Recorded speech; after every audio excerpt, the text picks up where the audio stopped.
Allí, en el marco de este contexto, surge el programa que tenemos en el Centro de Estudios acerca de cuáles son los sentidos y las prácticas de niños, niñas y jóvenes en condiciones de vulnerabilidad en 3 regiones de Colombia, en el eje cafetero, Antioquia y en Bogotá y su área metropolitana. Pero no nos interesa únicamente comprender desde la afectación esos sentidos y prácticas, sino también empezar a comprender ciertas narrativas generativas que permitan procesos de construcción de paz, reconciliación y democracia. Este programa ha sido avalado por Colciencias y lo hacemos en el marco de un consorcio entre CINDE, la Universidad de Manizales y la Universidad Pedagógica Nacional.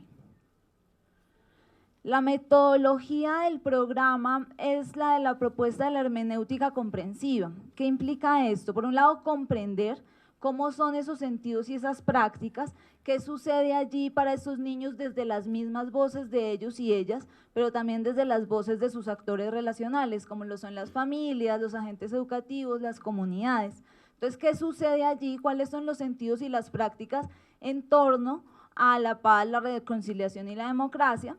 Pero también empezar a hacer un proceso de transformación, de intervención y transformación social, en la que se empiecen a partir de procesos de formación ciudadana a construir procesos de paz, de democracia y de reconciliación.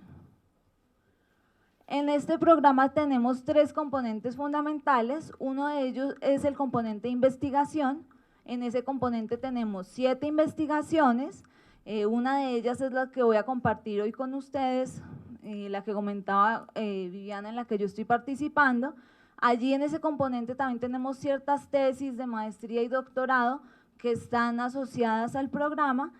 Tenemos también un componente de intervención en el que tenemos el programa Niños, Niñas, Jóvenes, Constructores y Constructoras de Paz, que ya se ha venido desarrollando por nosotros por más de 15 años en 18 lugares del país, pero que en el marco de este programa estamos tomando como base para realizar las distintas investigaciones del programa. Tenemos también un componente de diseminación e incidencia, porque queremos, por un lado, que se genere transformación comunitaria, allí local, en las familias, en las instituciones educativas, pero también allí esto a partir de procesos de formación, pero también que estos resultados de todo el programa de investigación lleguen a decisores de política pública, que esto pueda tener una incidencia en un marco más global, más macro, para desde allí también empezar acciones intencionadas de incidencia. El proyecto Niños, Niñas, Jóvenes, Constructores y Constructoras de Paz ha sido desarrollado por nosotros, tanto por el CINDE y la Universidad de Manizales, con el apoyo de otras entidades cooperantes. Lo que ha buscado es promover tanto actitudes como concepciones y prácticas políticas encaminadas a los procesos de construcción de paz, con una participación muy activa de los niños, las niñas y los y las jóvenes desde sus potencias, desde sus fortalezas y también desde las potencias colectivas. Allí entonces, más allá de pensarnos la prevención de la violencia, nos pensamos en procesos activos de construcción de paz, donde los niños y las niñas tienen unas potencias importantes, tanto a nivel individual como relacional. Allí en el programa Niños, Niñas, Jóvenes, Constructores y Constructoras de Paz incorporamos procesos de investigación, pero también de desarrollo educativo, que genere una transformación.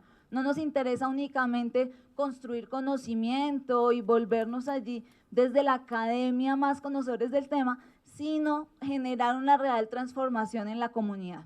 Entonces incorporamos siempre estos 2 componentes. Lo otro que incorporamos es la tradición académica que traemos desde las líneas de investigación, desde las investigaciones previas, pero con algo fundamental, que son los saberes propios de la comunidad, de las familias, de los niños y de las niñas.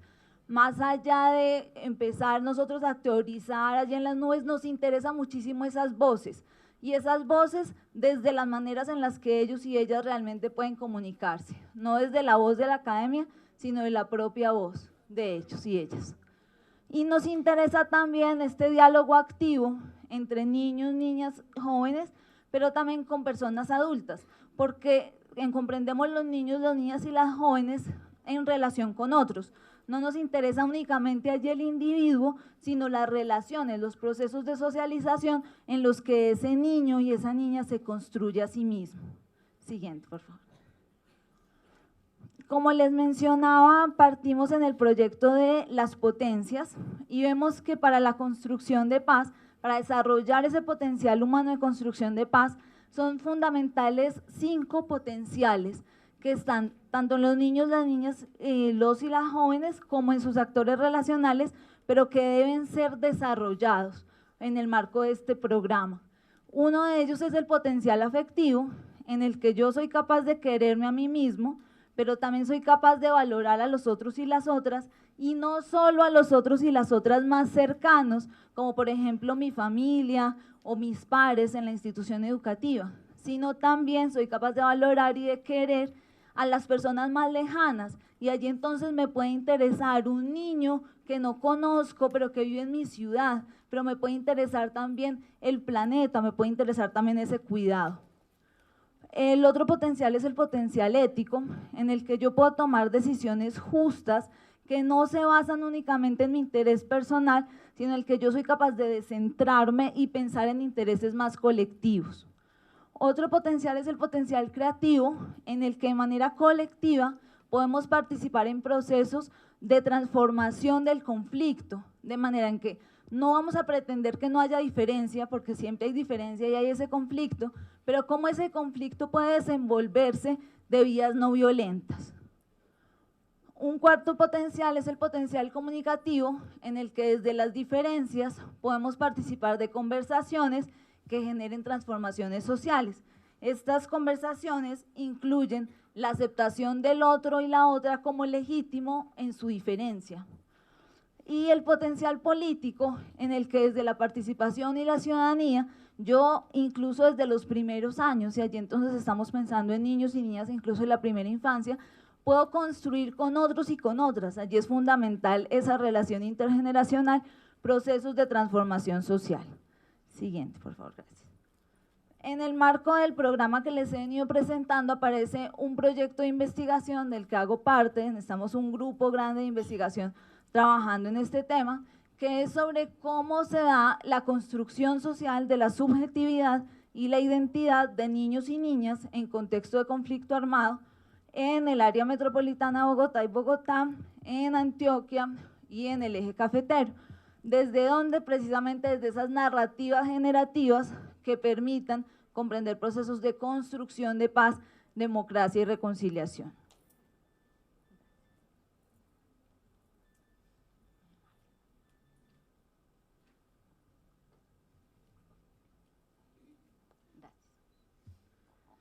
Partimos de 2 perspectivas teóricas fundamentales.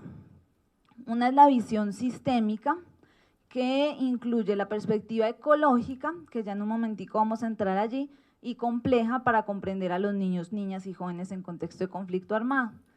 Tenemos también la visión del construccionismo social, que nos aporta elementos como metateoría, al cuestionar muchas otras teorías para comprender a los niños, las niñas y los y las jóvenes, como teoría de construcción relacional, que ya ahorita vamos a entrar allí también, pero también como práctica, que permite ese proceso de construcción social de la paz.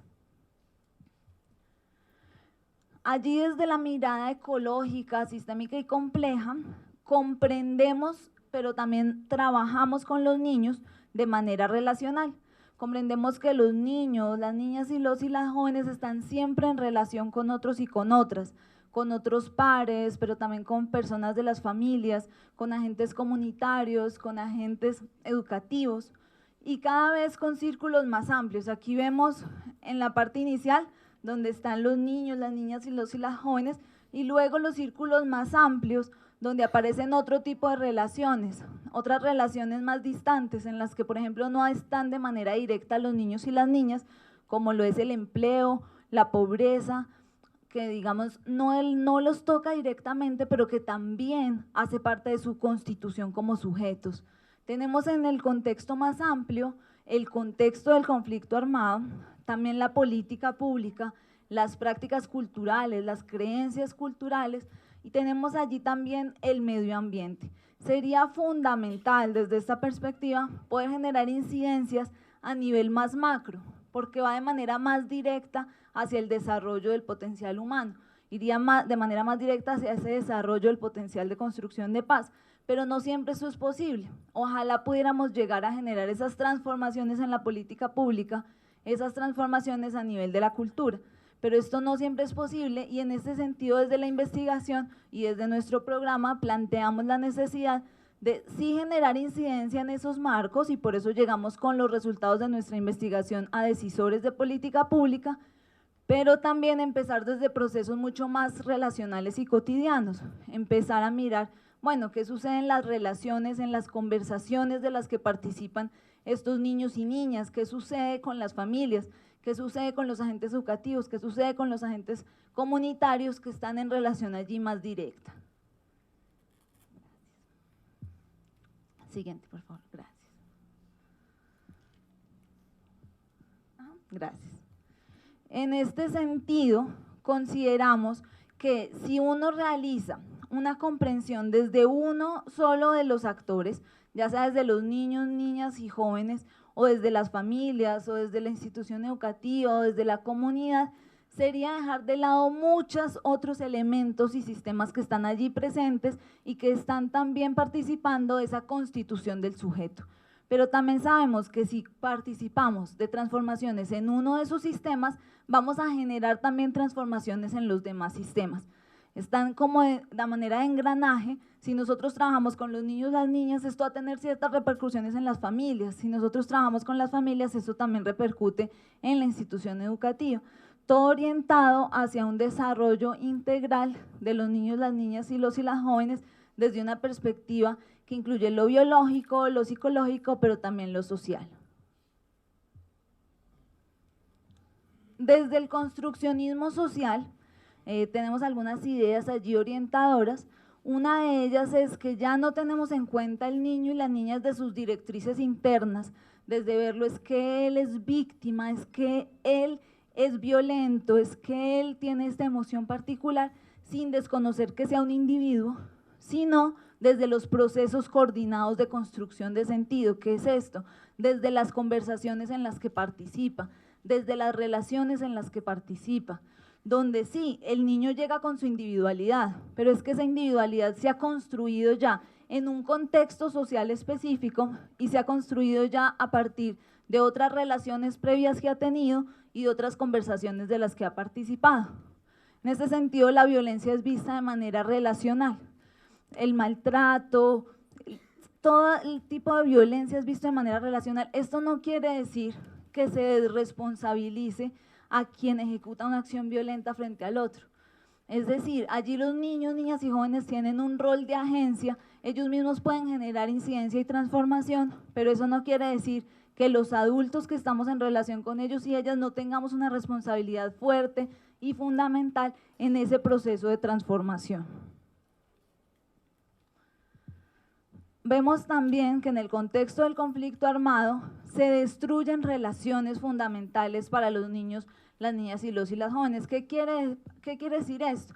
Al destruir las relaciones, destruimos ese potencial creativo que está presente en las relaciones. El construccionismo social nos dice, es a partir de las relaciones que podemos generar transformaciones en los relatos, que podemos generar transformaciones en las conversaciones y en las prácticas dialógicas que van mucho más allá de solo una conversación, que incluye quién soy yo, qué sucede con mi cuerpo, qué pasa con mis emociones, pero es a partir de las relaciones en las que yo puedo generar allí una transformación. Pero en el contexto del conflicto armado se rompen esas relaciones, estamos acabando allí con el potencial creativo. La apuesta del construccionismo social es hacia volver a tejer un poco ese matiz de relaciones, las relaciones de las que podrían surgir los procesos de transformación. Lo otro que nos dice el construccionismo social es que en el contexto de conflicto armado y en contextos donde hay alta presencia de la violencia, las descripciones sobre los niños, las niñas y las jóvenes empiezan a basarse en el déficit, en lo que está mal, en la carencia, en lo que no funciona. Es por esto que vemos a los niños y niñas como víctimas. que esto ya tiene aquí en Colombia otra serie de implicaciones porque es desde allí que aparece la ley de víctimas, donde ellos pueden acceder a sus derechos, o los nombramos como desplazados, que también tiene otras implicaciones porque es desde allí donde ellos y ellas y sus familias pueden recibir cierto sustento económico. Pero toda esta mirada nos dice, eso tiene otras implicaciones, va más allá de solo lo económico, de solo un sustento, va mucho más allá de eso, tiene implicaciones en la constitución de quién soy yo como persona. Entonces, el mirar a los niños y niñas de manera deficitaria, el tener ese tipo de conversaciones acerca de ellos, tiene implicaciones en quiénes son ellos como sujetos. Y nos dice esta mirada, por lo general miramos desde el déficit, desde lo que no funciona, a quien es diferente a nosotros. Y allí esto es muy marcado en el contexto de conflicto armado. Siempre los demás actores son vistos como lo otro, y como lo otro de manera hegemónica, como lo otro es de un discurso dominante que no tiene forma y no tiene caras y no tiene rostros. Entonces esto tiene allí unas implicaciones importantes. Gracias. Nos dice el construccionismo social que desde la cultura occidental actual, todas estas caracterizaciones desde el déficit, la anomalía, lo que no funciona, desde una mirada patológica en la que se toma como metáfora la biología y la medicina para comprender lo humano, lo cotidiano, lo emocional, lo relacional, tiene implicaciones fuertes en llamar siempre a los niños y niñas desde la insuficiencia, nombrarlos desde allí, pero también desde esa postura que les venía comentando de la victimización. Esto nos dice el construccionismo social, se ha arraigado muchísimo en la cultura, ha venido de disciplinas como lo es la psicología, la psiquiatría, pero esto ha llegado a permear muchos otros escenarios más allá de estas disciplinas. Ha permeado escenarios cotidianos como la familia, las descripciones en la familia están dadas desde allí, ha permeado la escuela, ha permeado escenarios como el de la salud, y todos ellos están refiriéndose a estos niños y niñas desde esta mirada deficitaria. Otro elemento que nos plantea el construccionismo social es cómo esta mirada además se internaliza en la persona. Existe allí un contexto de violencia, que es material, que realmente existe, pasa, sucede el desplazamiento, sucede el confinamiento, sucede el reclutamiento, suceden las víctimas antipersonas, sucede todo esto está allí presente. Pero eso llega y se internaliza en la persona, como si la persona misma, como si ese niño, esa niña, ese joven, fuera quien es violenta. Yo en mí misma, en quién soy yo, en mi esencia, eso empieza a ser parte de sí mismo. Lo que dice esta mirada es que eso es un proceso, que la violencia no está allí presente interna en las personas, que no es que porque este niño fue desplazado y su papá fue asesinado, ese niño va a ser necesariamente violento más adelante, porque se generan unas historias de vida en las que ya no hay posibilidad de salir de ellas. Se dice, si ya vivió el conflicto armado, ya va a ser violento por toda la vida. Quien ya vivió el maltrato en su familia va a ser violento por toda la vida. Lo que nos dice esta mirada es no, debemos poner aquí afuera la violencia para ponernos y posicionarnos de manera activa y poder generar transformaciones en ese contexto que sí es real y en el que sí se presenta la violencia.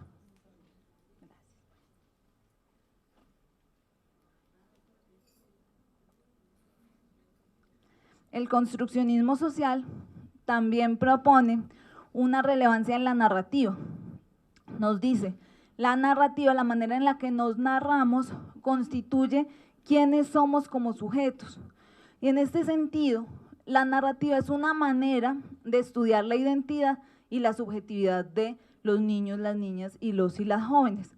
Esta narrativa incluye un contexto cultural y social en el que se produce, es decir, hay unos relatos disponibles, no es que yo pueda llegar aquí a inventarme una manera innovadora de narrar, lo puedo hacer, pero eso está enmarcado en una cultura, en un contexto particular y en toda una serie de relaciones que yo ya he experimentado de manera previa, una serie de conversaciones de las que yo ya he participado.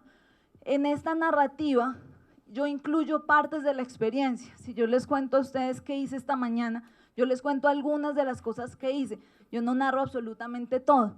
Del mismo modo sucede cuando yo le pregunto a un niño o una niña sobre su experiencia en el conflicto armado, me cuenta algunos elementos que hacen parte de un discurso dominante, pero quedan allí otros elementos sin ser narrados que podrían ser recuperados. Por lo general, si el relato dominante es aquel de la victimización, se desconocen otro tipo de relatos alternativos como el de las potencias, las fortalezas, las excepciones a ese relato dominante.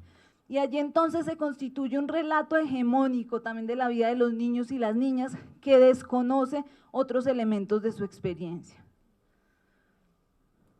El contexto sociopolítico y la violencia configura esos relatos dominantes. No es solo que el niño, la familia o los agentes educativos o comunitarios elijan esa versión o ese relato dominante, no. Ese relato también se va constituyendo y se va materializando allí en el contexto de la violencia sociopolítica. Allí el poder entonces es fundamental, en esa constitución de ese relato hegemónico.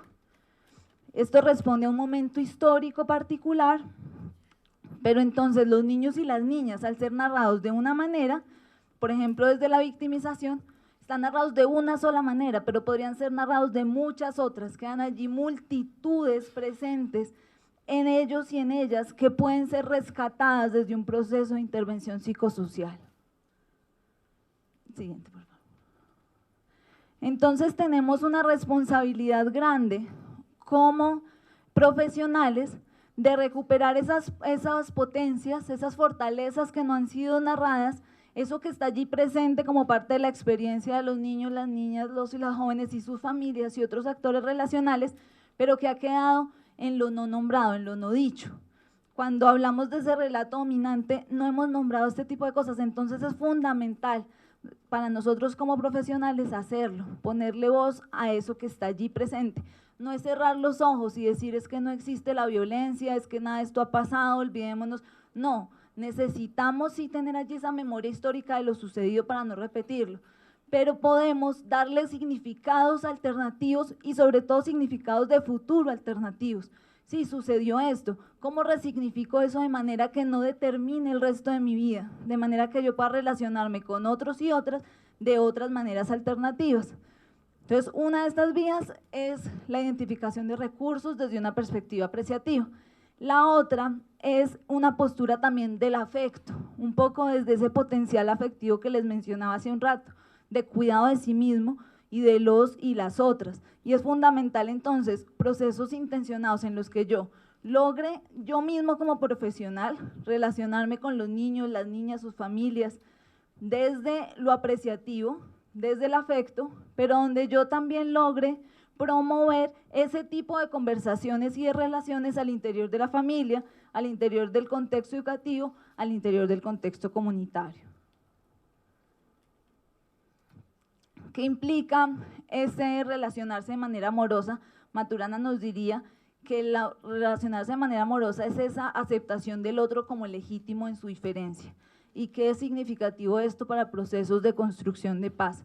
Es un poco poner la objetividad entre paréntesis, es decir, esta es mi versión de la realidad y esta versión yo la construyo en una comunidad de sentido, es decir, yo la construyo a partir de un cierto tipo de relaciones y conversaciones en un grupo que consideramos que esto puede ser verdad, pero para otro grupo de personas puede ser que esto no sea verdad, es decir, hay multitudes de opciones, de posibilidades que están allí presentes, debemos pensar cuál es la más útil desde el sentido de la pertinencia, cuál es la más pertinente en este contexto que pueda generar una mayor transformación y que pueda generar un mayor proceso de construcción de paz.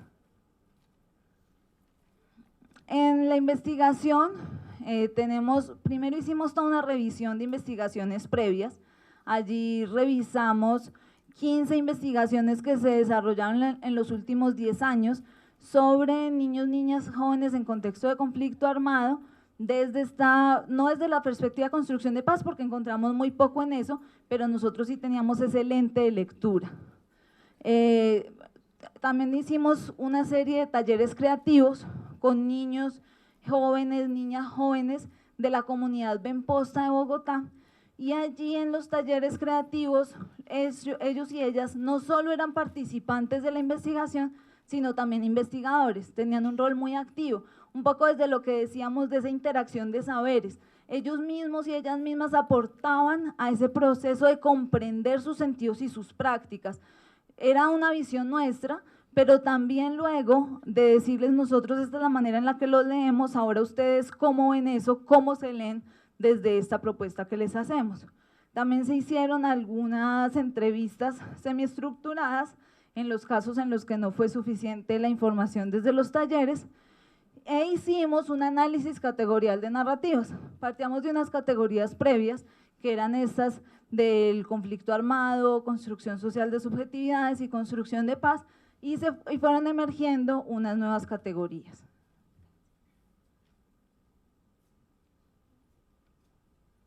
De las 15 investigaciones que revisamos, 6 de ellas correspondían al paradigma empírico-analítico desde una visión mucho más positivista, mucho más desde lo cuantitativo. 4 de ellas al paradigma interpretativo, similar a nuestro paradigma de comprender, ese paradigma de comprender eso que está allí dicho. 4 desde la perspectiva epistemológica mixta, donde se incluye lo cualitativo y lo cuantitativo. Y una desde el paradigma crítico social, que también se encaja con nuestra visión, que es aquella de generar transformación social.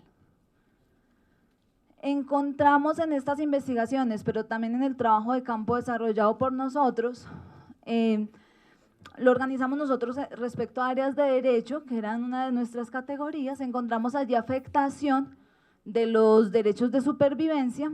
Allí dentro de los derechos de supervivencia teníamos el derecho a la salud y a la alimentación, y encontramos que en muchos casos los niños, niñas y jóvenes que participan del conflicto armado son excluidos del sistema de salud, son excluidos por temor, tanto por temor de ellos de asistir al hospital, pero también como por temor de los médicos de prestar ese servicio en estas regiones. Uno de los relatos nos dice, de una joven de 16 años, nos dice, ahí estaban los médicos y la guerrilla los amenazaba, o sea, los guerrilleros a cargo.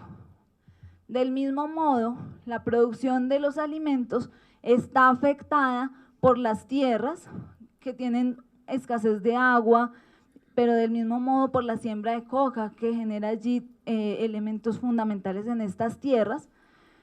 Y el cultivo de la coca se vuelve uno de los elementos fundamentales de la economía familiar. Uno de los relatos de un joven de 15 años es: mi papá ahora cultiva coca porque eso sí da platica. En términos de las afectaciones a los derechos de desarrollo, vemos muchas afectaciones a la educación. Hay muchísima desescolarización, deserción por estos motivos, por desmotivación, por discriminación. Allí la discriminación por la edad es, ellos tienen rezago a nivel curricular, deben, como ya han participado de los grupos armados, como han participado del contexto del conflicto armado, como se han desplazado, van más atrás que sus compañeros, entonces esto lleva a la exclusión. Del mismo modo hay mucha pobreza, muchos y muchas de ellas deben trabajar desde edades muy tempranas, hay embarazo adolescente, altas cifras, pero también matrimonio adolescente y son difíciles los cupos y los documentos. Gracias. Se da prioridad al trabajo sobre el estudio. Una de las narrativas de un joven de 16 años nos dice: yo la mantenía era trabajando y eso, yo llegaba por la noche, si iba a la escuela 3 días, 2 días trabajaba y si iba a la escuela 2 días, entonces 3 días trabajaba. Del mismo modo la infraestructura, la dotación, todos estos elementos allí en la escuela están afectados por el conflicto. Hay letreros, encuentran que los materiales son insuficientes, los docentes tampoco son suficientes para la cantidad de niños.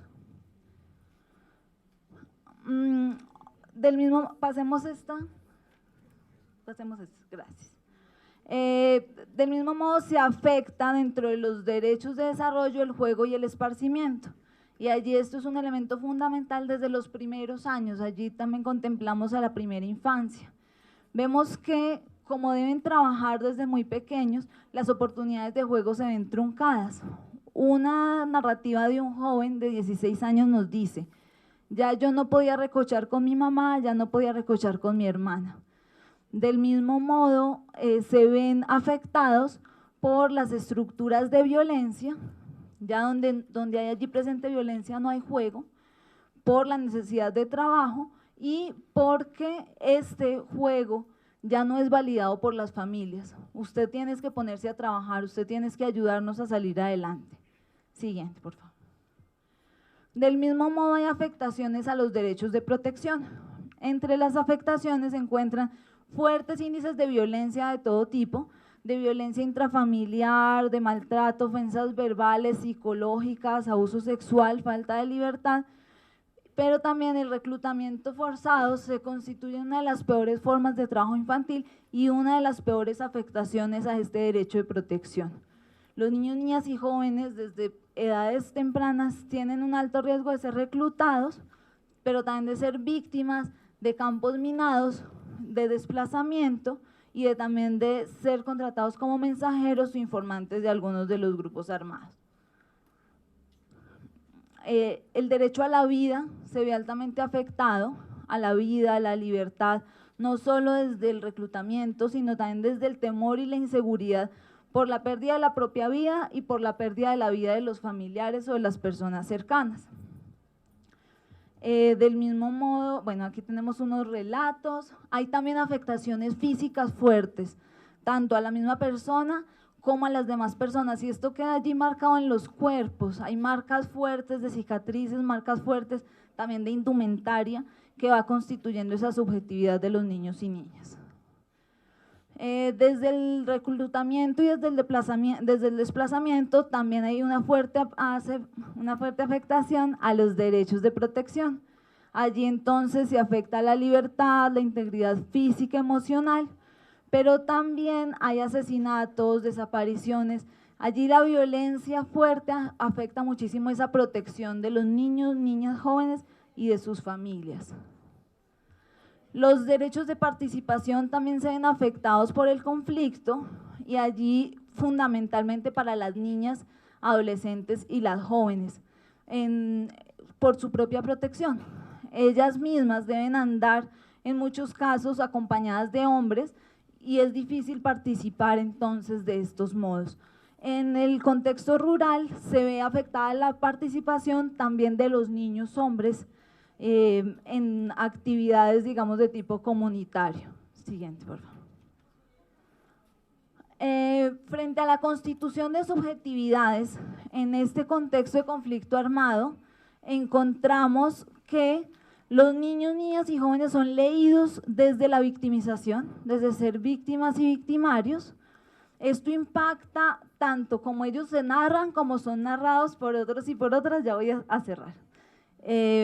Pero también está impactado por los medios de comunicación, por la cultura y por la política pública.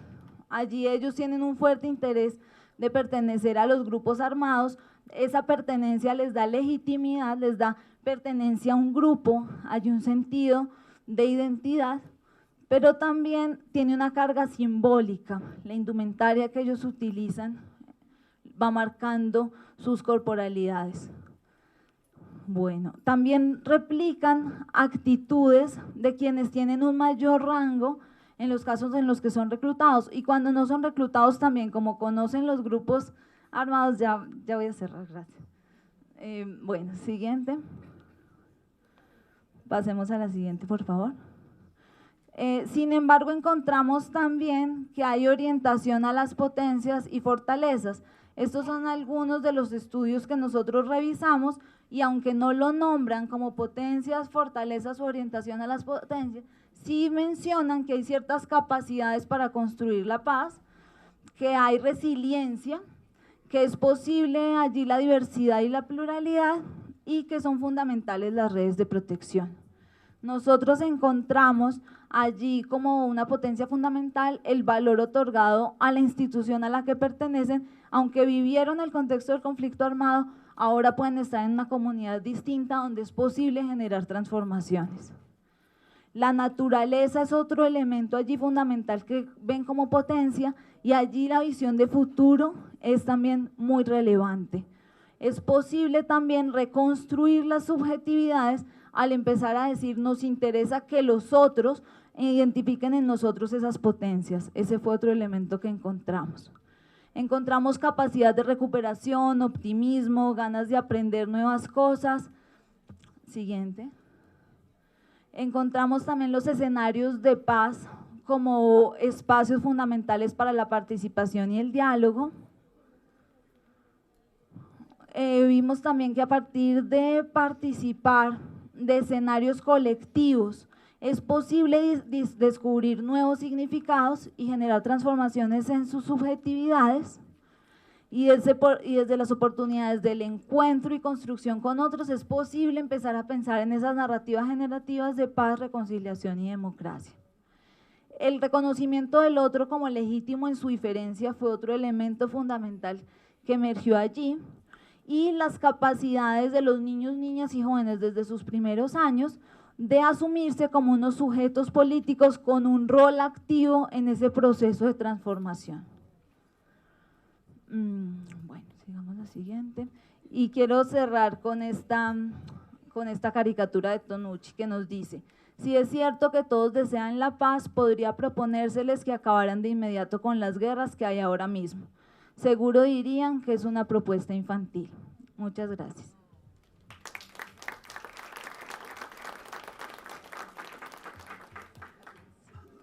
Nosotros hemos venido trabajando en el grupo de investigación toda la parte de la educación como un componente allí fundamental, y encontrábamos que no está preparada la educación para asumir este tipo de niños, niñas y jóvenes que han vivido el contexto del conflicto armado, y que se requiere de una preparación y de una adaptación de los currículos que sea fundamentada precisamente, nosotros proponemos, en estos elementos de los potenciales de construcción de paz. Tenemos un libro que publicamos sobre eso porque esta investigación la venimos desarrollando ya desde hace más de 3 años. Tenemos otros resultados más que tampoco por el tiempo se alcanzan a presentar acá, pero que ustedes pueden consultar en la página web de Claxo, CLACSO, y allí aparece en los libros, digamos, de acceso público, un libro que se llama Las escuelas como territorios de paz. Allí ampliamos muchísimo más toda esta crítica y damos algunos lineamientos que desde la investigación consideramos relevantes para esos procesos de formación ciudadana y esos procesos de adaptación del currículo, de formación a docentes y de adaptación de las instituciones educativas que respondan a este contexto. Bueno, había otra pregunta.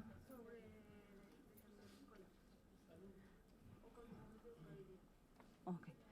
Sobre la deserción escolar, sí, encontramos que hay unos fuertes índices también de deserción escolar, y algunos de los motivos son aquellos de los que mencioné. Algunos fuertes son el miedo, también las distancias largas de desplazamiento, la falta también de instituciones, de número de instituciones por número de niños, y entonces encontramos allí fuertes índices de deserción escolar, pero también de desescolarización. Otro de los motivos fue otro que también mencioné, que era aquel de cómo hay una exclusión a los niños y niñas que vienen del contexto del conflicto armado, por un lado, porque son vistos como el violento que va a venir aquí a irrumpir en el aula, pero por otro lado, porque ellos son mucho mayores que los demás niños, entonces esto ya también haya procesos fuertes de exclusión. Esos son algunos de los elementos que hemos encontrado, como lo mencionaba.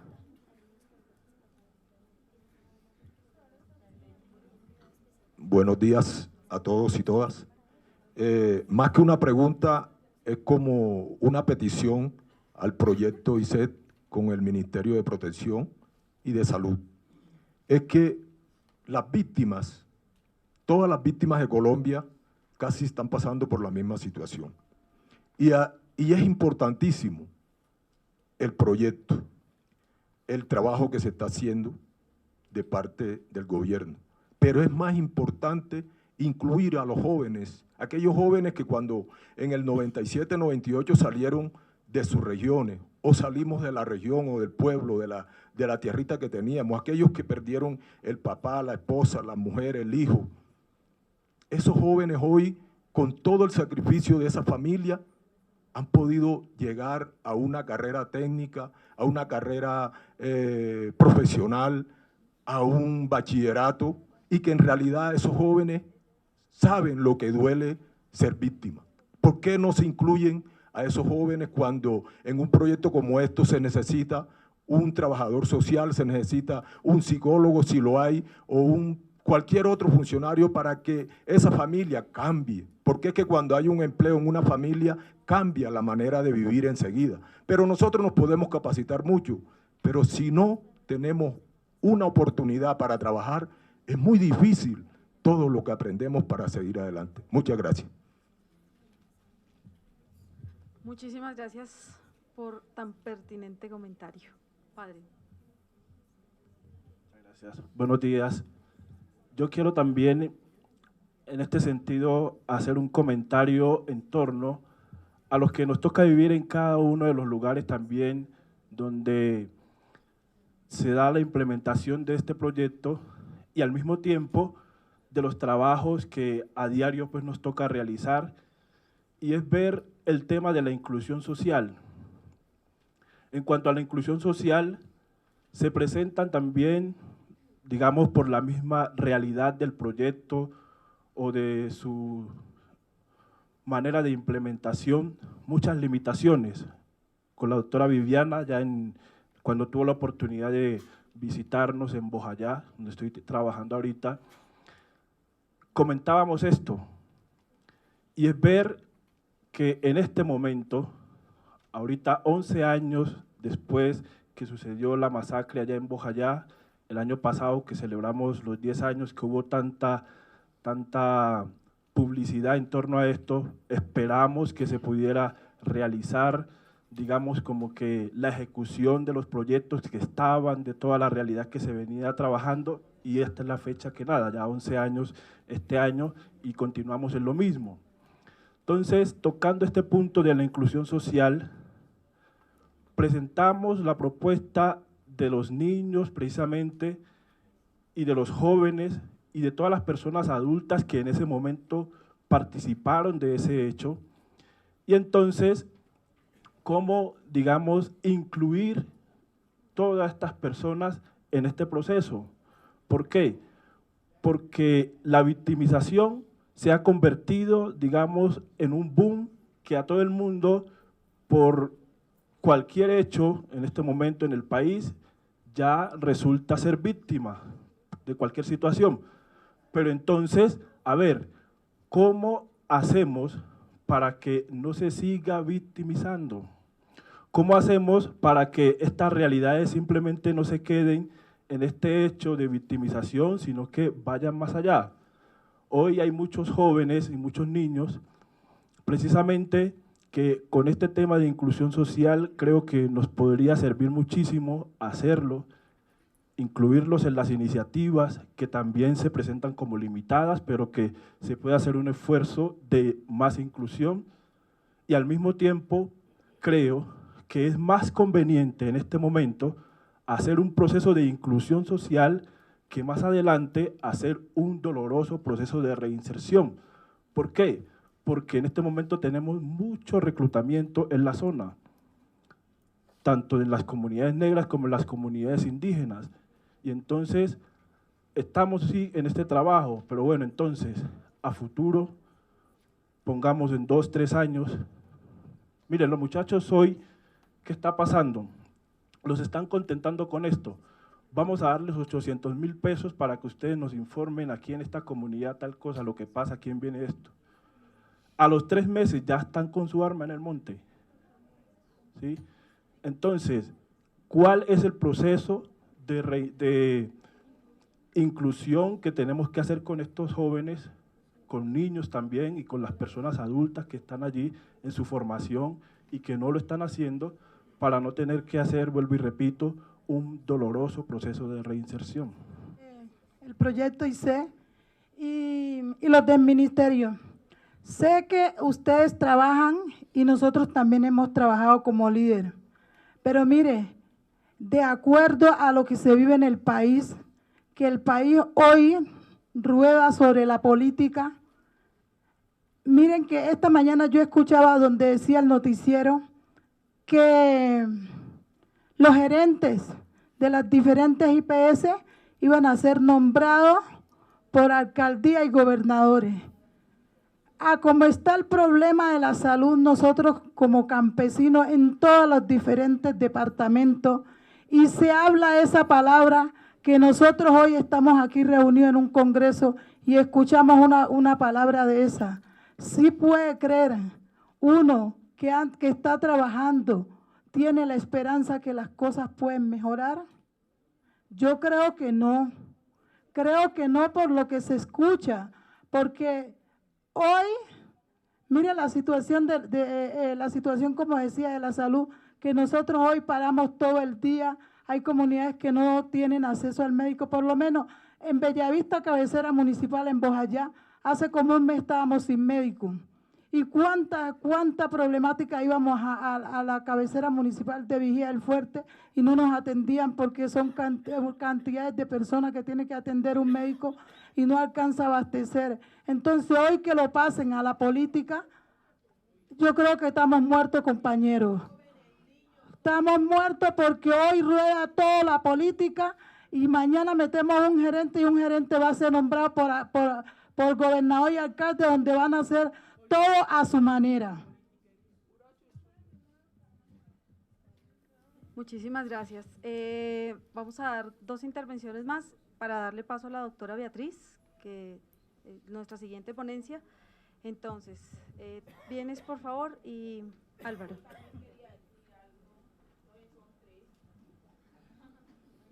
¿Cómo hacemos con ella, que es una desordenada? ¿Ah? Venga pues.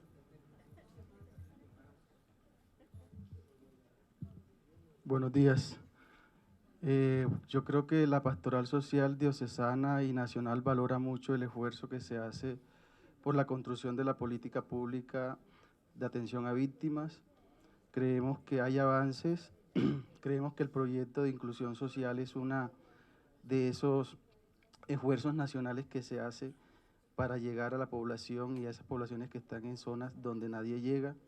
También sabemos que el PADCIVI es una alternativa nueva.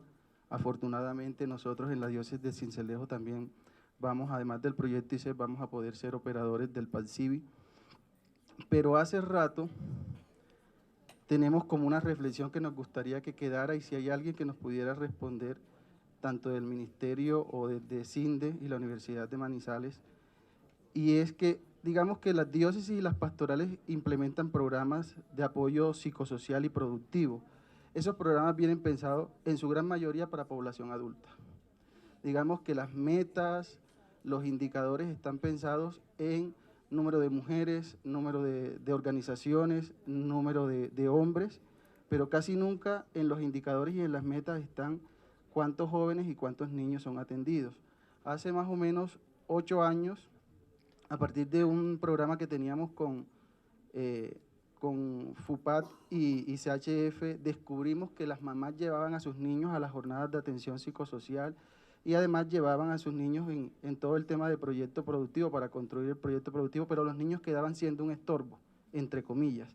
Es decir, los niños no tenían quien los atendieran, pero además llegaban a la atención propia de la pastoral social y el programa estaba diseñado precisamente para atender a los adultos.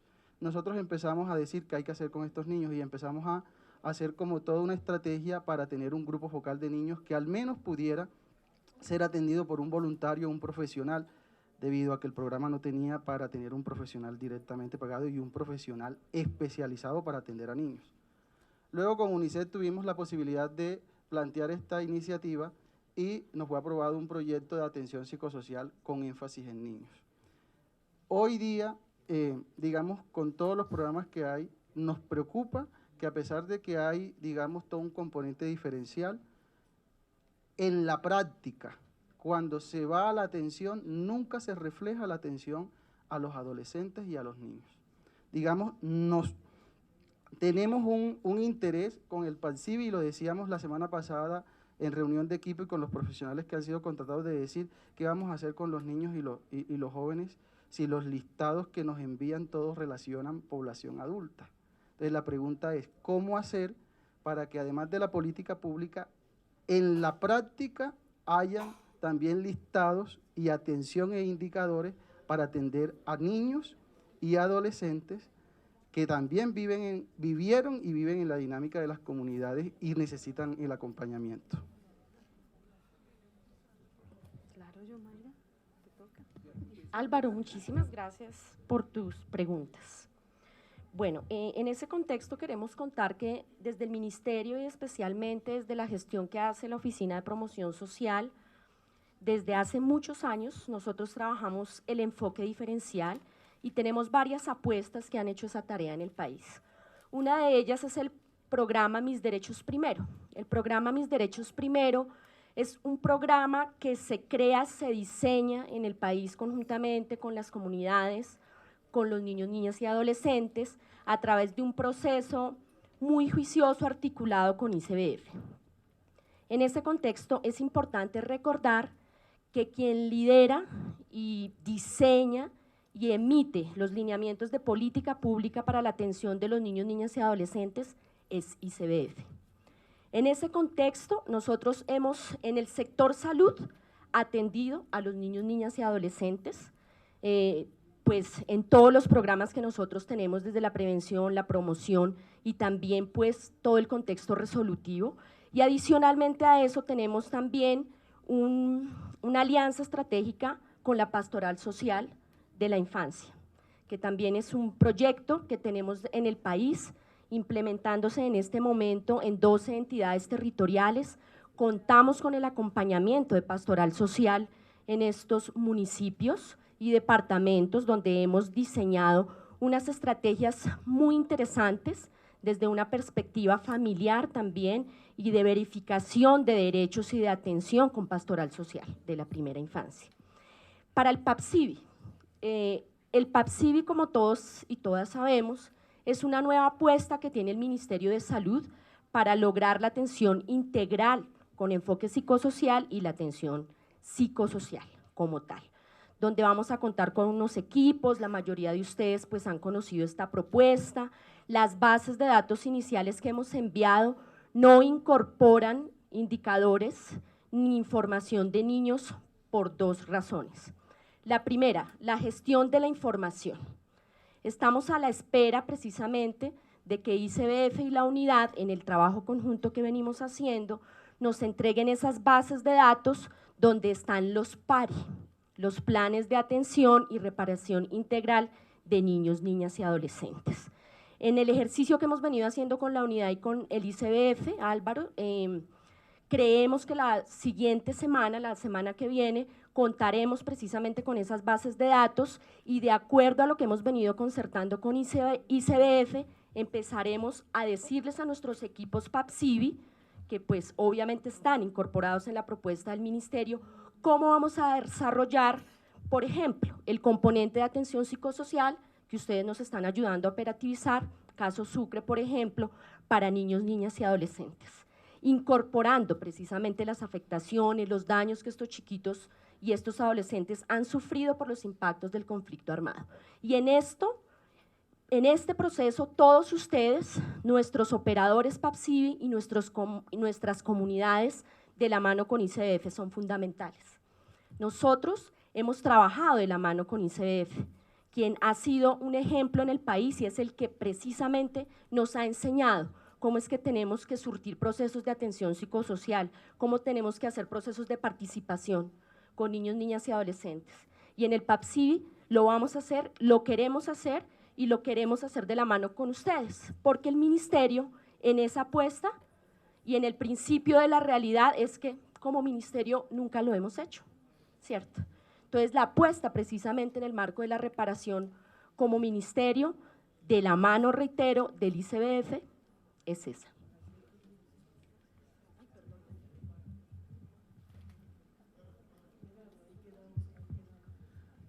Muy buenos días. Para nosotros el proyecto ICEP es una apuesta muy grande, que todos yo creo que aquí lo ejecutamos con corazón. Queremos darle lo mejor a nuestras comunidades, pero tenemos unas grandes dificultades. El tema de la corresponsabilidad. Los líderes se quejan de los proyectos, de los politiqueros y de las políticas públicas. Nosotros, los profesionales, nos quejamos porque los líderes o las lideresas no cumplen con su rol. Y los profesionales y los líderes y lideresas nos quejamos porque las políticas públicas no se cumplen. Todo en papel está muy bonito, todos sabemos qué está pasando. No necesitamos ser científicos para saber que el conflicto armado nos ha afectado a todos. Necesitamos es la corresponsabilidad. Entonces yo quiero hacer un pequeño llamado de atención y es para todos, incluyéndome. La corresponsabilidad por parte de los líderes, que lo hagan de corazón, por beneficio comunitario. Nosotros los profesionales que hagamos los trabajos a conciencia, en la medida que las políticas públicas nos lo permitan hacer, porque hay algunas políticas públicas que también están ajustadas a el simple cumplimiento de la norma, pero en terreno es muy inválido, no se ajustan. Y aquí es la oportunidad para que los funcionarios, si existen acá, si están en este momento acá, del Ministerio de Salud y Protección Social, convoquen para que esas políticas públicas sean ajustadas a conveniencia de la ejecución de los proyectos para beneficio de las comunidades, que en última redunda en el beneficio de los jóvenes, y así es como podemos empezar a construir paz. Cada uno nos responsabilizamos de lo que tenemos que hacer. Se firma la paz en La Habana y continuamos en guerra acá. Entonces la invitación es que empecemos a construir paz, líderes, lideresas, compañeros, compañeras, políticos y politiqueros, hagamos conciencia de lo que tenemos que hacer porque es un trabajo grande, largo y arduo. Muchas gracias. Yo lo que quiero decir es que el proyecto ICE en el Chocó, también igual que en todas partes, fue una bendición. Pero a lo que voy, yo tuve la oportunidad de ser coordinadora con la diócesis de Quibdó en primera infancia. A lo que voy es que en Colombia se hacen muchas investigaciones sobre los niños y las niñas en el marco del conflicto armado, los y las jóvenes, pero realmente no se capacita frente a esa situación a los docentes, a las jardineras, a todo el personal administrativo que trabaja con esto y estas niñas, porque si el niño corre, grita, salta, el maestro ahí grita mucho, salta, pero no sabe qué tiene por dentro. Entonces todos y todas, pues en lo de la psicología, tenemos que trabajar en base de eso, porque no sabemos el niño por qué hace esas cosas. Entonces, mi invitación es al Ministerio de Salud que se incluyan esas capacitaciones para todo el personal administrativo, los docentes, las jardineras, las madres comunitarias, para que sepamos con qué tipo de personas estamos trabajando. Muchas gracias.